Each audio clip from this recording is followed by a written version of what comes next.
Olá, tudo bem? Queridos, queridas, chegando por aí. Estou chamando aqui o Gabriel Penha já. E tivemos uma primeira tentativa, mas ela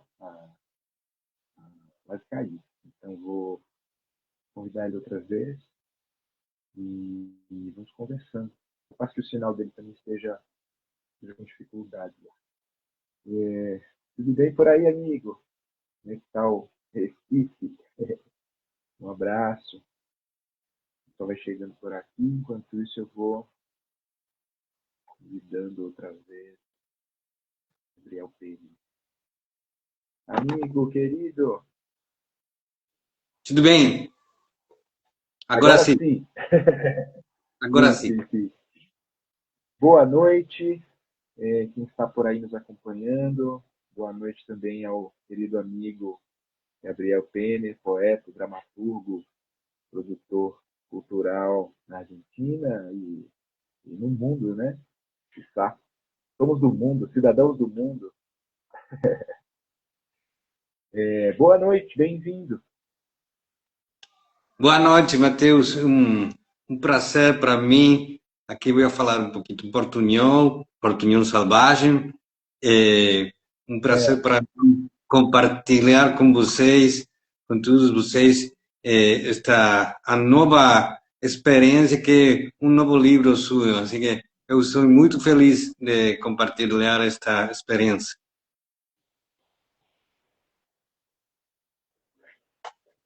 sim, sim, sempre muito boas as nossas trocas, né? Ah, yo voy también a hablar en portuñol porque tenemos personas de Brasil y también de Argentina, creo, luego menos. Entonces, voy a hablar en portuñol para entrenar, como sempre. Né?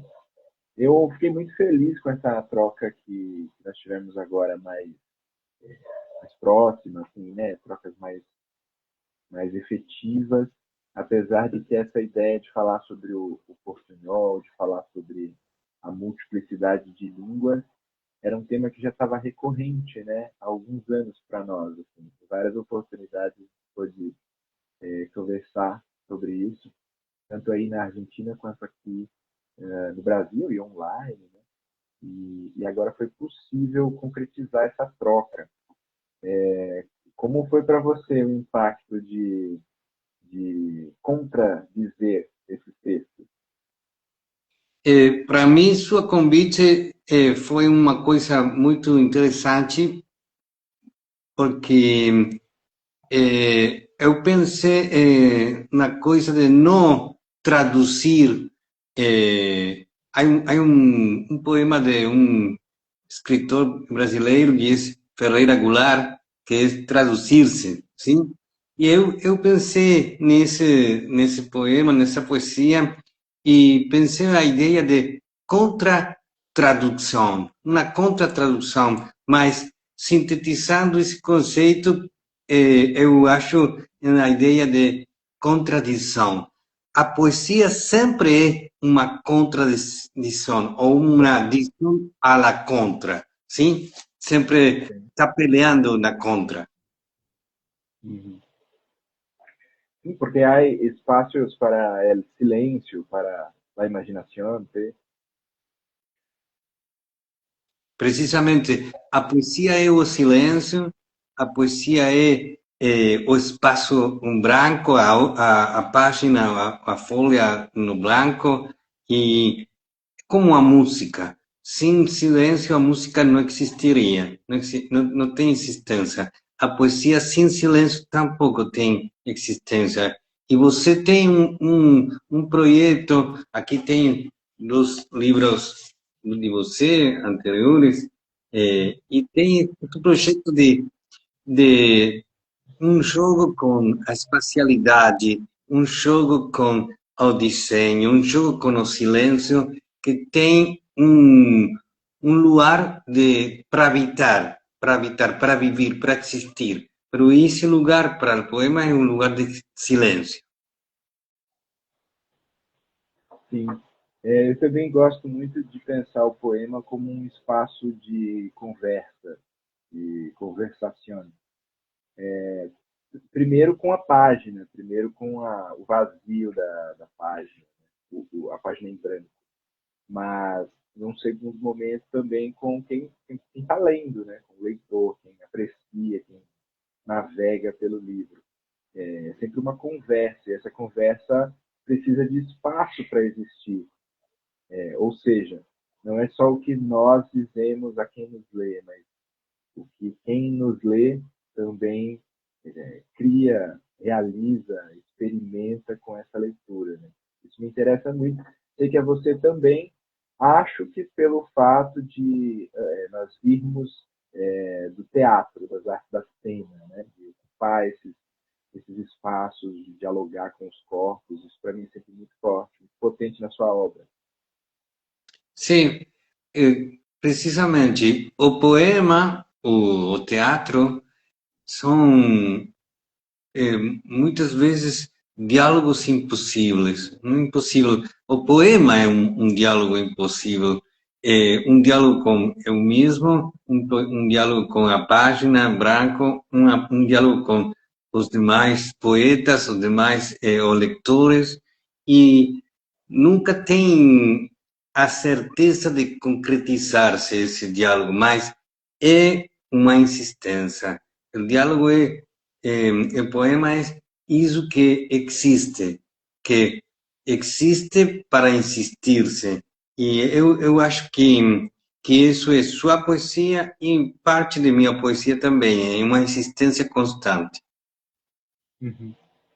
Sim, é como se o eu lírico, ou seja, aquela verve, aquele fio que conduz a narração, a história, o encantamento do poema, tivesse um corpo próprio, que ultrapassa, que transcende a própria experiência da página, né?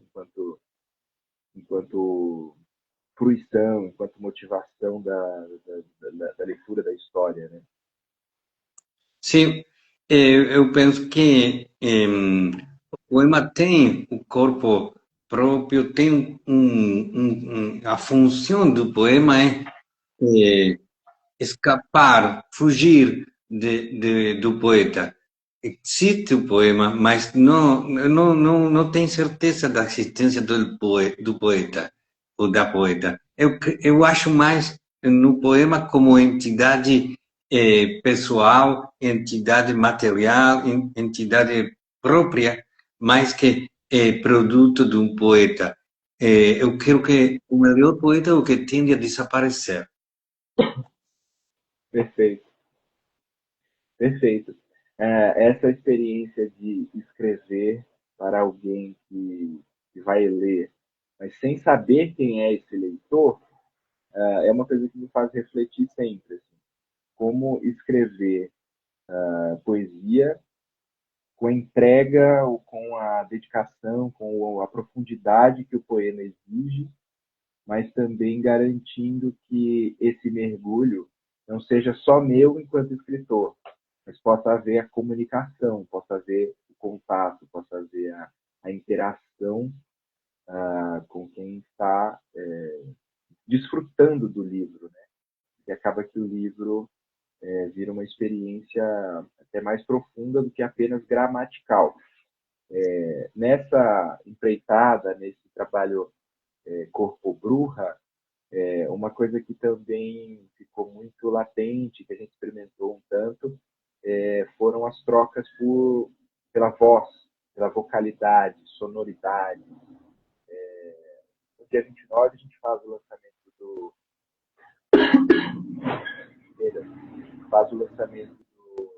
livro com uma experiência sonora, uma experiência vocal, leitura dos textos, inclusive traz a sua voz na experiência ao vivo, que a gente espera muito fazer contigo quando formos aí com você presente ao vivo.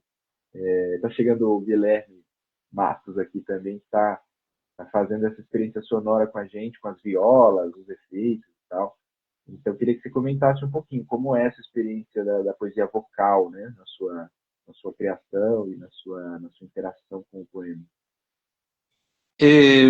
Eu acho que a poesia original é para dizer, para uma palavra sônica, uma palavra que faz ruído, que faz que chegue a pessoa por ouído do poema. Não sei se em portunhol, ouído, sim, ouvido do poema. Eu acho que a poesia é visual, a poesia é escrita, mas fundamentalmente é música, musicalidade.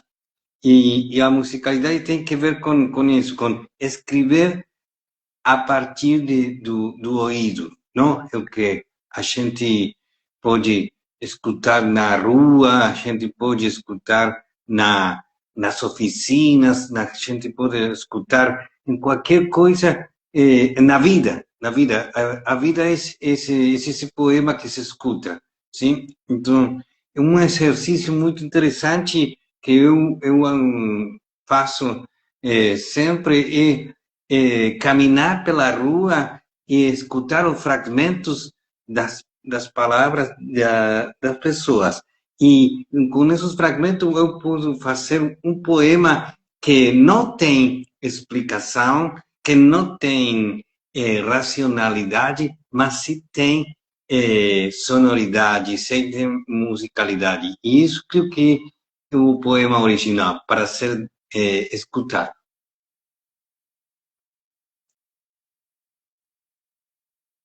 Não escuto agora você, hein? Não estou escutando você.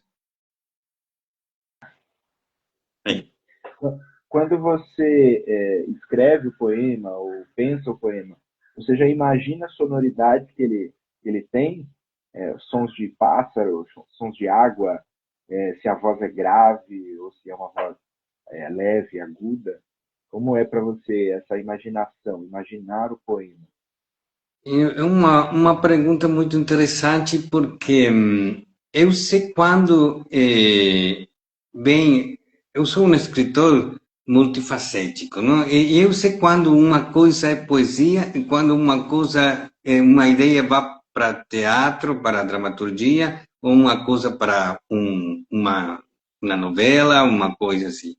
Eh, Eu tenho uma ideia que eu parto, minha primeira impressão é um conceito que tem sonoridade, tem musicalidade, e tem passarinhos, aí escutando passarinhos, escutando o sonido do água, de água na lavar-roupa, não sei como se diz, a máquina de lavado.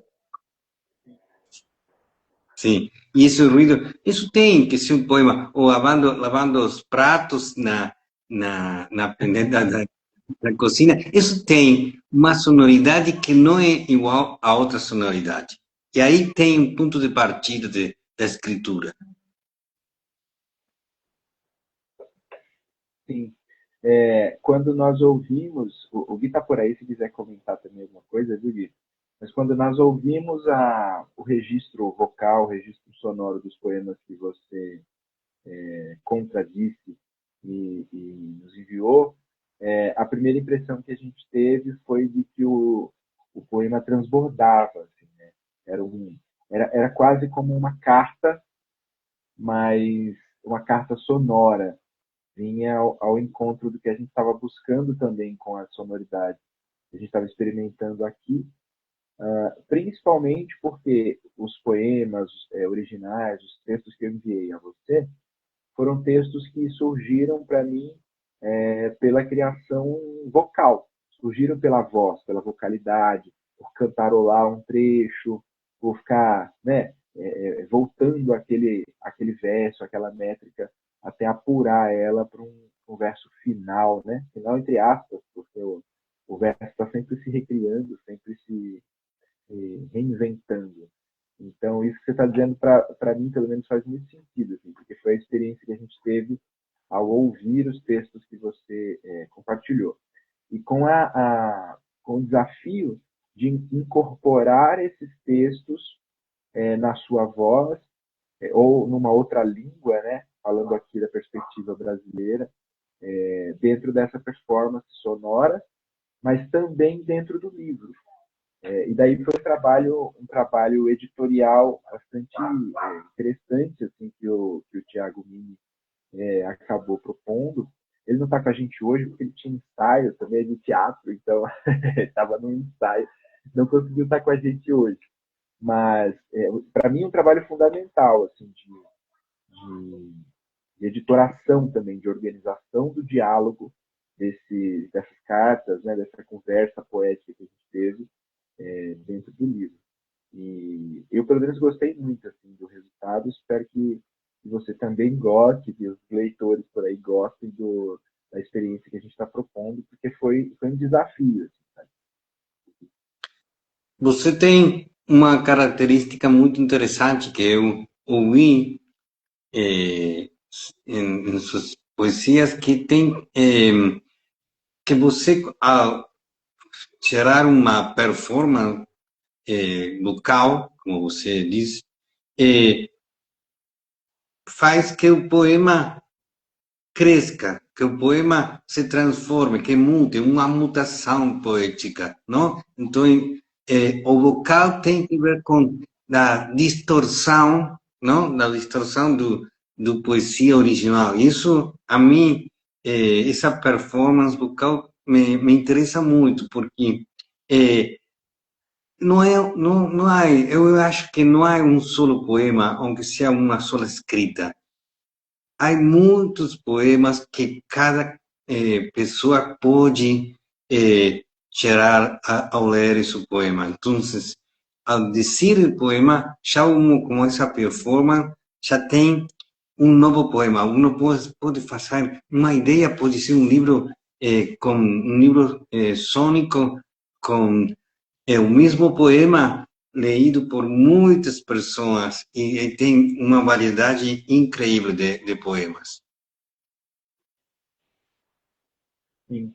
Eu já assisti trabalhos teatrais seus, seja texto dramatúrgico, mas também a encenação em si, da companhia que você tem aí, com o Alejandro, com Maria Paula e tal. E esse aspecto da tecnologia a serviço da cena é uma coisa que sempre me interessa muito esteticamente no trabalho de vocês como um todo. E na sua poesia eu percebo muito essa interação também da linguagem tecnológica, mas não para substituir o poema, senão para dialogar com o poema, para jogar com o poema. E esse jogo, o ego, me interessa sempre muito. Porque é isso, eu acredito nesse poema que se recria, que se renova, que se refina a cada vez em que ele é declamado, em que ele é lido em voz alta. De modo geral, a gente acabou perdendo, assim, né, culturalmente falando, principalmente a cultura do Ocidente, a leitura em voz alta, compartilhar informações literárias, poéticas, estéticas em voz alta. Há um processo de individualização, de interiorização dessa leitura, né? E eu acho que uma parte do nosso papel, da nossa função, talvez, enquanto escritores, poetas aí no mundo, é criar dispositivos, provocar o ouvido, né? Provocar o olhar, provocar o toque no livro, ou numa peça de arte, de alguma forma. Então, sempre me interessa muito.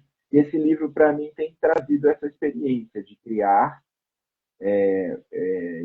experiências estéticas que vão além da própria leitura, mas que também dialogam com aspectos políticos, com aspectos filosóficos. Acho que é uma coisa que a gente tem muito em comum também, de poemas que se propõem a discutir o contemporâneo, que se propõem a conversar com o contemporâneo. Né? Como é que você sente isso? Sim, eu acho que o projeto que você tem, que está compartilhando com a gente, um projeto que é um carne viva, não? Uma palavra viva, uma palavra feita carne, feita corpo, por aí a ideia de corpo bruxa, sim? Você tem um livro muito material, mas ao mesmo tempo muito vivo, muito performativo. E uma coisa que a mim também me interessa de seu trabalho é a relação com ancestralidade e com a antropologia, sim? Nesse contradizer de minha parte também, há muita relação com a antropologia, a pessoa, a gente, o ser humano é um ser poético, sim? E aí, seu livro, Corpo Bruxa, tem uma relação muito interessante com a terra, com o território, com o que você nessa relação, interação com a gente. E isso é muito interessante para mim, porque não é abstração. Muita gente crê que a poesia é uma escrita abstrata, uma relação abstrata, e a poesia vai no profundo, na raiz das pessoas, da humanidade. E, e a palavra viva vai no profundo da humanidade. Sim. Talvez uma tentativa puramente utópica, eu imagino, de traduzir, e daí você traz um conceito que para nós fez também muito sentido, e eu acho que o público que vai ler vai perceber isso já nas primeiras páginas, que é justamente essa contradição, né? Essa contradiction que você propõe, que não é puramente a transcrição do poema gramaticalmente falando, mas é a cocriação, né? Como você reinterpreta esse texto original e vai ganhando camadas, aprofundamentos, etc. Um desses desdobramentos foi a experiência de criação visual também do livro. E além da experiência sonora, né, que a gente tem experimentado com violas, mas ao mesmo tempo não é uma viola tradicional, como se imagina a viola caipira. Eu sei que aí na Argentina vocês têm essa tradição dos gaúchos, a gente já conversou sobre isso, né? É uma coisa que para nós esteticamente interessou muito nesse trabalho. Só que essas violas vêm acompanhadas também de pedais de distorção, elas vêm acompanhadas de looping, elas vêm acompanhadas de outros efeitos que vão aprofundando essa experiência sonora. Mas uma das experiências que também foi muito significativa nesse processo, está aqui acompanhando também a gente o William Ferro, que é o artista visual, fotógrafo e tal, e criou a capa nos diálogos com o livro. Não sei se você quiser entrar, Will, se você está podendo aí, ó, mas se quiser entrar para bater papo com a gente, manda um sinalzinho que eu aceito aqui, tá? Eu não sei fazer isso. Essa atualização do Instagram me derrubou. Mas, enfim, aí surgiu esse corpo bruxa que traz uma série de elementos visuais que o Will foi trabalhando à medida em que a gente ia transformando os textos, ia transformando as sonoridades, a capa, o desenho, a criação visual também foi se transformando ao longo desse caminho. E eu acho que isso é muito legal, assim, tipo, experiência de criação em artes visuais, em tecnologias visuais, e para o livro além de um complemento para os textos, mas trouxe uma característica visual muito forte, muito significativa. Assim. É o que eu estou bem ansioso para ver do resultado do livro impresso, da gráfica e tal, que inclusive já está a caminho, está chegando provavelmente na quinta-feira, depois de amanhã, para daí a gente distribuir, fazer o lançamento no dia 29. Como você pensa, Pênia, as capas, né, material gráfico do livro, a parte visual do livro, como você pensa nos seus livros e também como você enxergava esse, como foi para você? Você sabe que eu sou editor de Fundamental Edições, junto a Maria Paula Compagni e uma desenhadora, e cada vez que chega um livro escrito, nós dedicamos muito tempo a pensar que tem para esse livro, para essa coleção, para esse título, que podemos fazer na capa, que podemos fazer o desenho de tudo esse livro. Que eu acho que no livro que você está agora produzindo, Corpo Bruxa, essa capa é uma capa muito intensa, muito profunda, muito interessante esta contradição também. A capa é aparentemente é da superfície, é superficial, mas a capa contém a profundidade novamente. Então tem essa relação dialética entre superfície e profundidade. Eu acho que uma boa capa tem isso. Aí, ó, chegando por aqui o William Ferro. Eu vim Will, todo desajeitado. estamos aqui proseando e falando da capa, né? Do processo da capa e tal. E o Penny tá comentando um pouquinho como ele sentiu a profundidade, a densidade da capa. Que legal. Primeiro prazer em conhecê-lo, muito legal. Eu vim compartilhando com o Teus aqui lado a lado esse processo, foi muito bacana ir trocando. Primeiro sabendo de ti no mundo, porque era uma pessoa que eu desconhecia. É, Depois entendendo um pouco quem você era e um pouco da tua tradução com esse trabalho com Teus, né? E isso foi bem bacana. Tem sido, na real, todo o processo, desde o convite. Inclusive, sou muito grato, viu, Teus, por você ter me convidado para fazer a capa desse trabalho.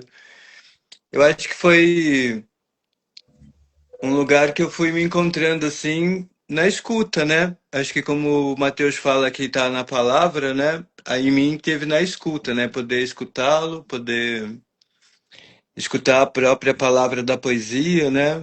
E de alguma forma ir integrando simbolicamente o ato, né? Da palavra também traduzida como uma forma de escrita que está sendo desenhada, que está sendo criada a partir, né, de outros processos, mas que também imprime um som, uma forma, né, eu não sei, acho que um símbolo, né, que pode estar escrito corpo e pode ter corpo, né, nesse sentido. E aí eu acho que foi bem potente poder sentir, poder experimentar. Criativamente isso foi passando por processos de organizando mesmo a ideia, né? Que eu acho que foi é a primeira vez que eu faço um trabalho como esse, né? De traduzir em palavras. Acho que sempre foram mais ideias, conceitos, enfim, nunca uma responsabilidade de criar uma capa. Mas foi muito bom, foi muito legal.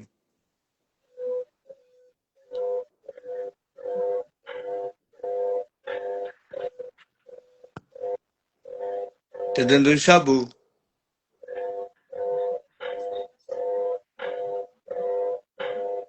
Aí, Matheus, o prazer, aproveito para o prazer em um encontro com você, assim que muito legal um encontro com você, mientras Matheus agora está aí.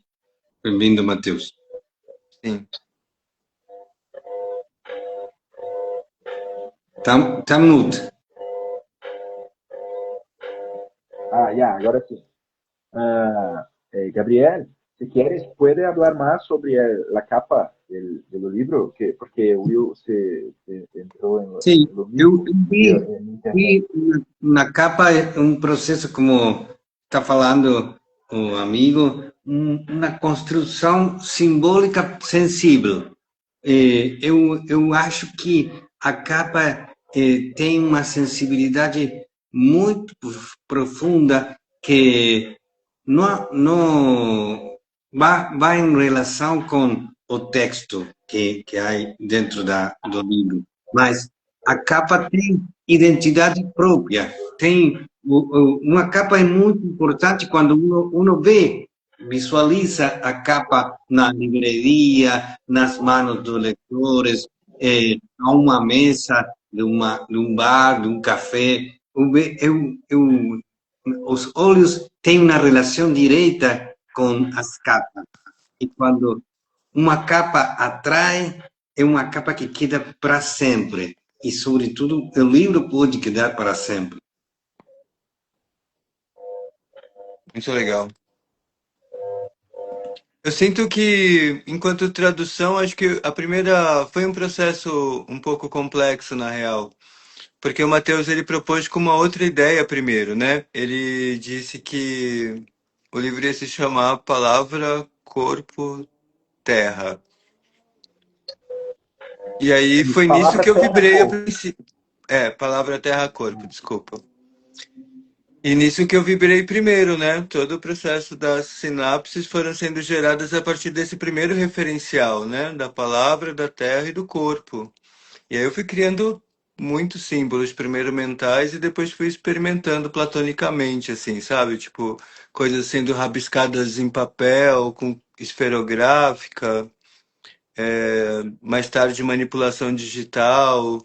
Eu fui integrando diversas linguagens e aí eu cheguei no lance da inteligência artificial que traduziu também coisas de forma muito interessante, sabe? A capa ela foi sendo processada a partir de vários elementos, por exemplo, a partir de elementos que vinham de uma conexão, né? Que tinha integração com a proposta do livro, mas que também foi sendo construída a partir de diversas tentativas, né?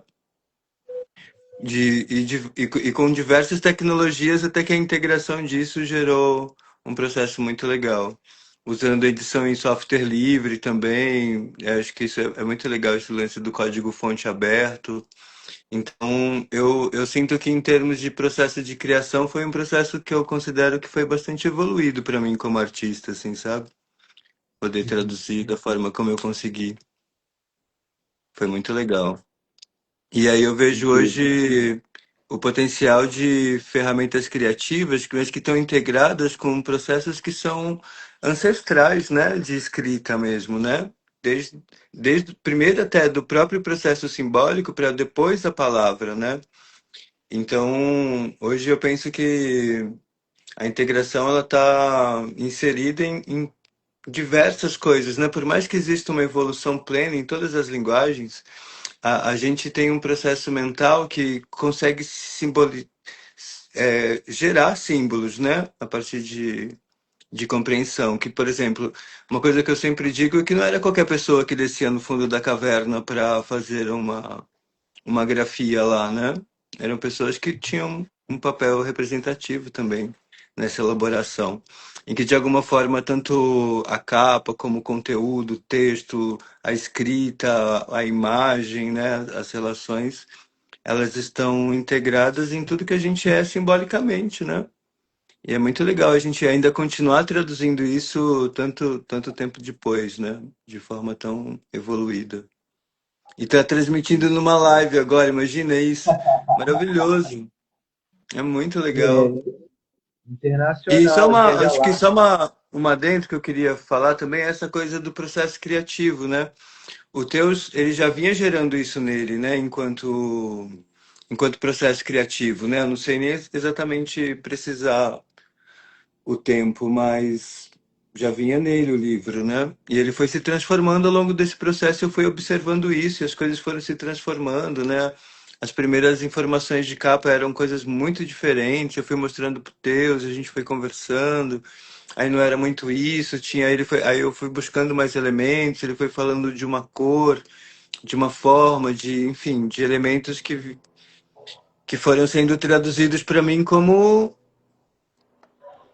paletas mesmo de pensamento, né? Tipo, para eu poder ir pintando tudo isso. Foi muito legal. Paleta do pensamento, muito interessante. Sí. Y una contradicción visual, quizá, ¿no? Como, no como traducir, pero sino contradecir. O Penner tem dos poemas que ele, né, tem um dos poemas que o Penner enviou para o livro, nessa troca, nessa conversa, em que ele diz o seguinte: La muerte de los corpos es el fin de la metáfora. Queria que ele falasse um pouco sobre isso. É muito difícil falar do próprio poema, mas vou a falar algumas coisinhas. É, tudo isso poemas que eu contradize a ideia inicial era ler suas poesias e fazer uma contradição, é decir, uma escrita que tomara o centro de sua poesia, pero que la deconstruyera, uma deconstrução, a ideia de deconstrução. E eu acho, principalmente na ideia de uma escrita a partir da borradura, não sei como é o término em português, borrar, apagar, como se... Manchar, apagar, manchar. Apagar, ok. Então, eu acho que escrevo apagando. Escrevo, cada vez que eu escrevo, eu estou borrando, apagando, mochando, como você disse. Pero não apagando o que escrevem outros, que escreve Mateus, senão apagando minha própria escritura. Sim, eu quero borrar minha própria escritura. Seria o conceito.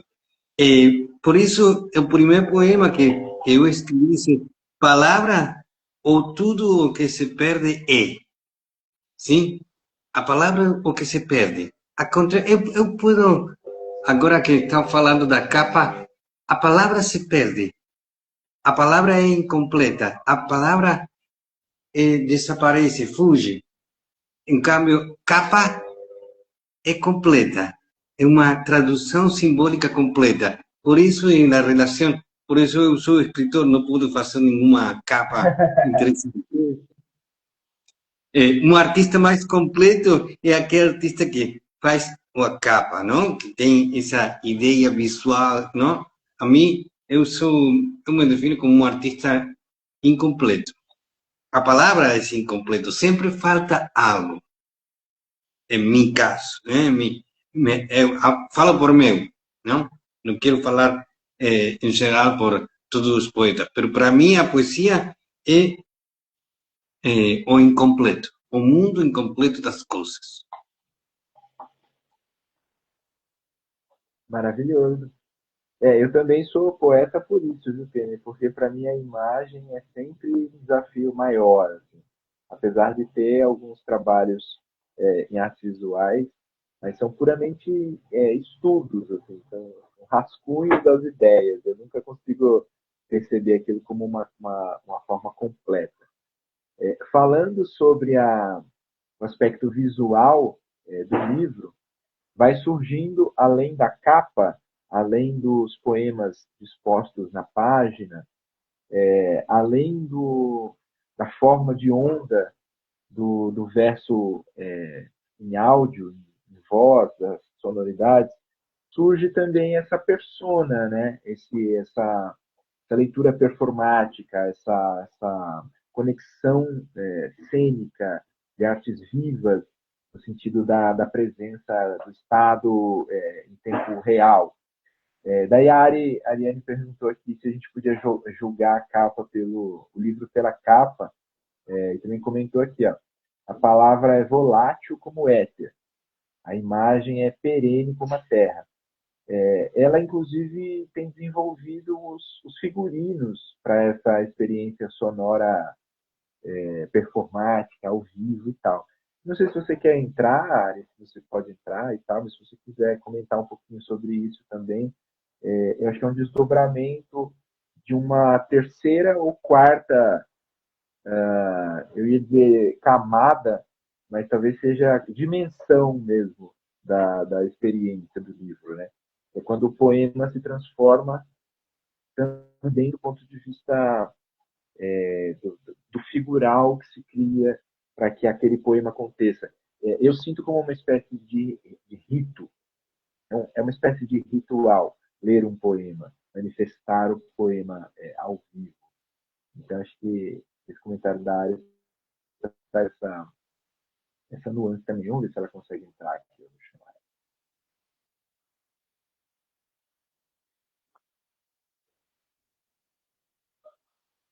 E aí, sim, mas por que eu falei isso? Né? Porque os figurinos, Legal. essas ideias também Vou ficar só nos comentários. Tá bom. Então é isso, eu comento. Me diga como que para vocês essa ideia do corpo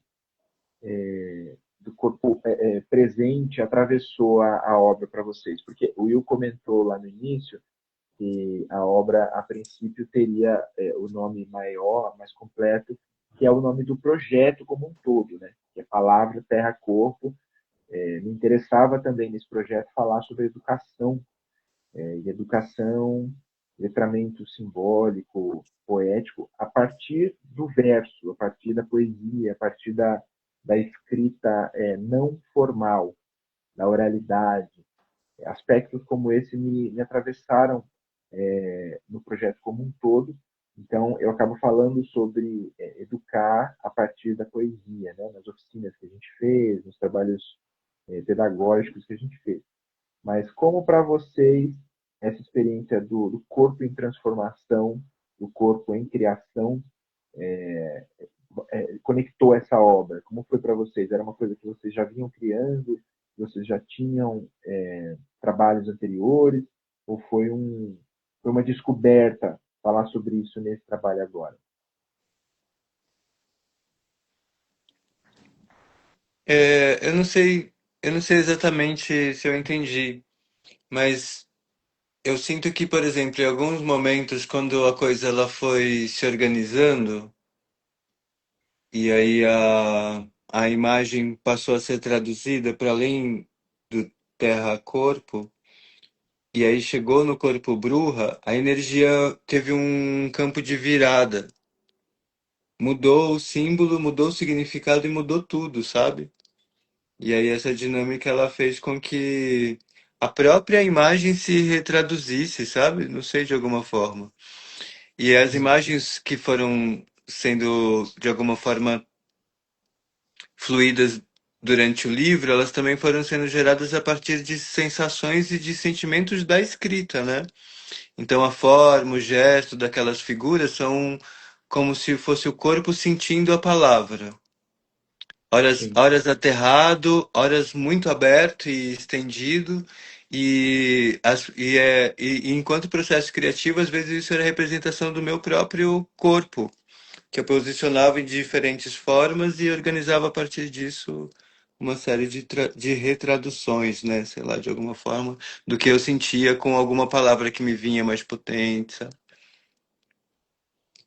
E é isso, eu fui sentindo, traduzindo a palavra no corpo, no gesto, assim, do corpo. Massa. Mateus, posso fazer uma Oi. pergunta para você? Claro, por favor. Eh, o título do livro, Corpo Bruxa, sim? Que para todos os leitores que vão ter o livro em suas mãos e vão a performar vocalmente, ¿ve? Como decir una cosa interesante, ¿no? Que envíen todas sus performances vocais. Eh, ¿Por qué a ideia de corpo bruxa? Que, como sintetizamos essa título, esse conceito? Ó, essa é uma pergunta muito curiosa, porque foi uma pergunta que a gente se fez por aqui durante algumas semanas, a partir de uma provocação que o editor Tiago me fez, e ele me disse o seguinte: Mateus, eu acho que o livro ele está pedindo outro nome do que esse que você deu. Não foi uma provocação nova, porque no livro anterior, O que habita inabitáveis lugares, que você mostrou aí agora há pouco, o título original também não era esse. O título original era Estanca. O primeiro título se chamaria Estanca. Ele também me fez essa provocação lá em 2021, 20 ou 21, me dizendo que ele percebia o livro com outro nome, porque o livro tinha uma outra cadência, um outro movimento, que não era um movimento de estancar. Estancar, não sei se há em espanhol, é como cortar, como cessar Sim. algo. Então, pensando muito, refletindo muito e voltando ao livro, o nome, o que habita inabitáveis lugares me veio. Dessa vez, eu fui um pouco mais resistente à mudança, à alteração de nome. Eu fui aos poucos me desapegando de palavra, terra, mas não consegui me desapegar totalmente do corpo, porque para mim a palavra corpo estava muito presente no livro como um todo, mesmo quando eu falava sobre outras naturezas, sobre outros aspectos. Havia uma presença telúrica de um corpo que é também uma egrégora, de um corpo que é uma conexão física, sinestésica, mas espiritual, enquanto presença realmente no mundo. E daí eu mergulhei nisso e fiquei com essa reflexão do corpo e como o corpo se recriava. Uma troca muito forte, muito constante do processo como um todo foi o portunhol, que a gente falou no início, né? Sobre essa relação de uma terceira língua, que nem é exatamente o português, nem é exatamente o espanhol, mas que junta elementos que são considerados elementos regionais e que estão muito presentes nessa nossa tríplice aliança, né? Os países irmãos aqui de Brasil, Argentina, Paraguai, Uruguai, é uma coisa que está muito presente, é tida como uma língua de fronteira, né? Inclusive alguns estudiosos, alguns teóricos vão falar sobre isso até um pouco de uma perspectiva até um pouco mais aprofundada. Mas para nós aqui servia para interlocução, para que as cartas pudessem ser lidas, a conversa pudesse avançar. Então eu fiquei pensando nisso, nessas transformações da língua, como a língua se transforma ao longo do caminho, né? Uma palavra vai se transformando ao longo do caminho. Esse caminho não está só baseado no tempo, mas também na geografia, também no espaço, né? Quanto mais profundo desses lugares, quanto mais para os interiores, mais para os recônditos a gente vai, mais a língua ou preserva suas características originais, tradicionais, ou inclui outros elementos que vão se recriando, que vão mantendo essa língua também viva. E para mim isso tinha muito a ver com uma experiência de transformação, não com a bruxeria, tradicionalmente dizendo, mas com a experiência de transformar, a experiência telúrica de transformar a palavra, o verso, a sonoridade, de certa maneira, a terra e, por que não, o próprio corpo. Então, corpo, bruxa, trazia uma palavra em português, uma palavra em espanhol, porém conectadas em uma única palavra, né? O corpo realmente em transformação, em movimento. Então, para mim, estava muito forte essa reflexão, essa relação do corpo com a palavra em transformação. Por isso, corpo bruxa. Interessante. Agora que estou escutando sua argumentação, pensei na palavra mutante, não? Mutante. Eu pensei o grupo de Os Mutantes, não? Um grupo brasileiro interessante da década de 60, 70, e esta ideia de a poesia é a linguagem mais mutante, a mutação permanente, porque se não tem mutação, se não tem transformação, queda fixa, queda atrapada num lugar e não se pode ler. E como a poesia vai transformando-se, vai mutando, como a palavra da vida, não? A palavra na rua, a palavra então, todo o tempo há dialectos, há formas novas de dizer as coisas. Então, isso é muito interessante para esta ideia de corpo bruxa como corpo mutante.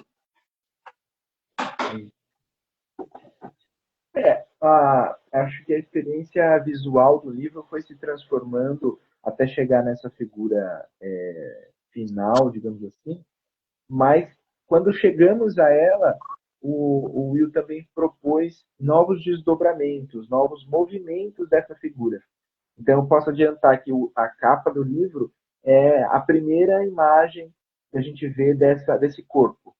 Ao longo do livro, ao longo das páginas do livro, a figura vai se transformando. Ela vai buscando outros movimentos, outras posições, outras dimensões na página. Então, isso também foi uma coisa que me conectou muito, porque, mais uma vez, me trazia a experiência da transformação por si mesma. Claro que a gente estava buscando ajustar e afinar algumas ideias, mas as ideias que não estavam na mesa foram as que tomaram conta, foram as que encontraram o tempo, a razão, de alguma maneira, da poética do livro. Então, a transformação, o corpo Bruja, ficou muito presente, inclusive no processo editorial, no processo de composição, assim, e tal. Então, isso foi muito, muito forte.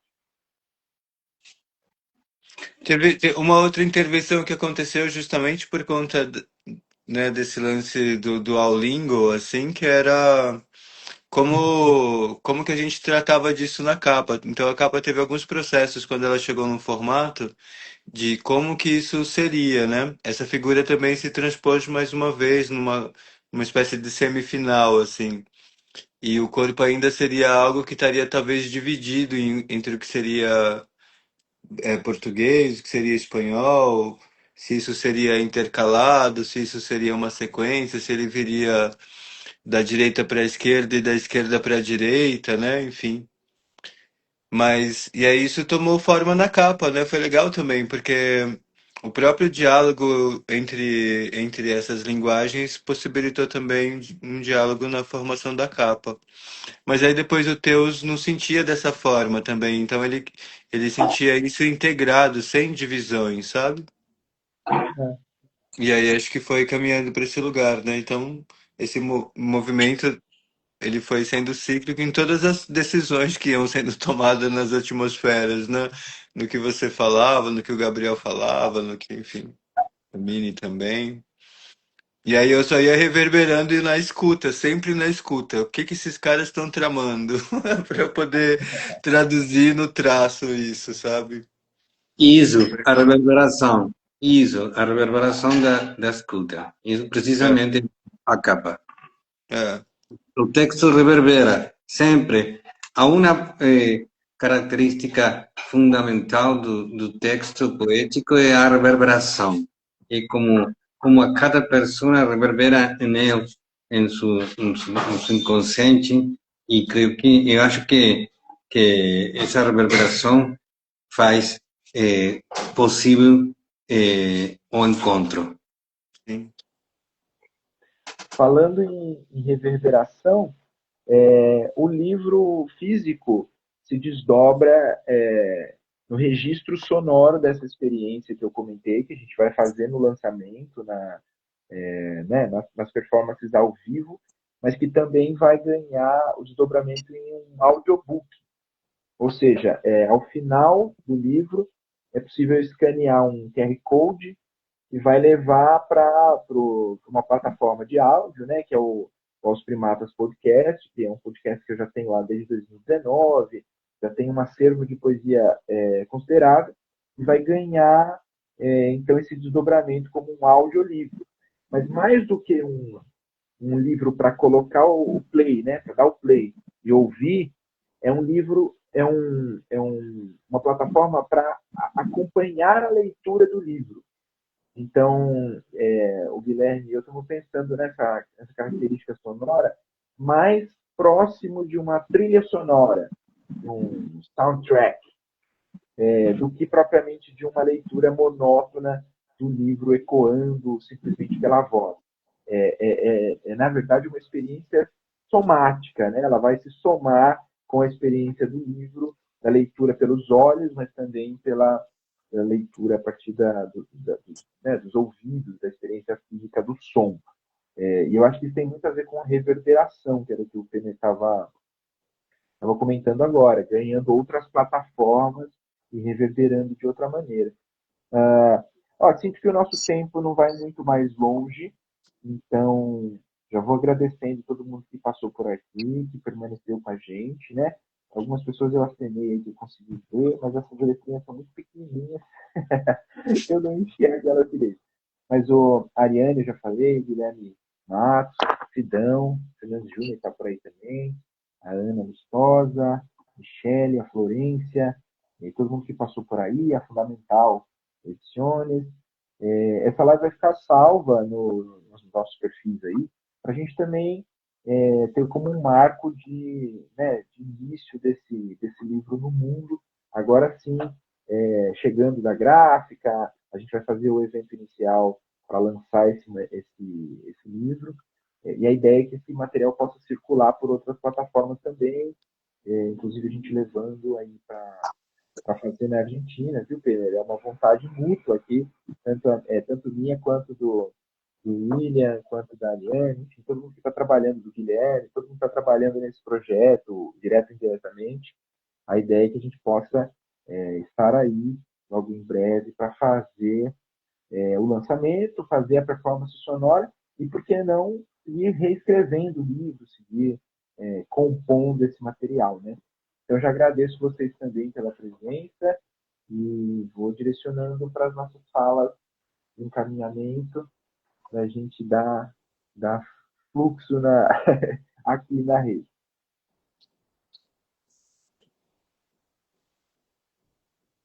Muitas graças. Muito obrigado a vocês.